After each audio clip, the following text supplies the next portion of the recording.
અમદાવાદના શેલા ખાતે national restaurant association of India દ્વારા વિશેષ આયોજન કરવામાં આવ્યું છે।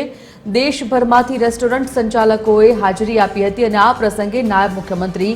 હર્ષ સંઘવીએ જણાવ્યું હતું કે ભારતમાં ફૂડ ઇકોનોમીનો વ્યાપ વધી રહ્યો હતો અને આગામી સમયમાં આ બિઝનેસ 7.5 લાખ કરોડ રૂપિયા સુધી પહોંચશે ત્યારે આ સેક્ટર 1 કરોડ લોકોને રોજગારી પૂરી પાડશે। તેમણે વધુમાં ઉમેર્યું હતું કે ગ્રીન એનર્જી ક્ષેત્રે આગળ વધતી ગુજરાત સરકારની નીતિઓને અનુસરીને ફૂડ ડિલિવરીમાં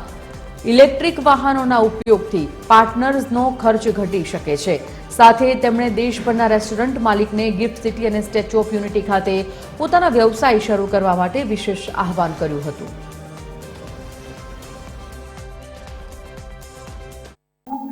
business 5.69 lakh crore रुपये कहीं ना कहीं कंट्रीब्यूट करता और जिस प्रकार से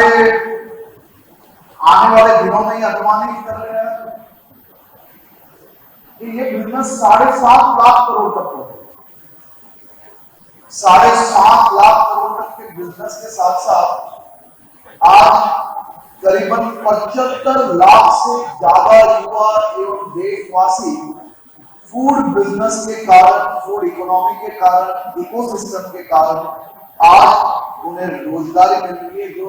ये माना जा रहा है कि आने वाले दिनों में ये 1 करोड़ तक पहुंचे।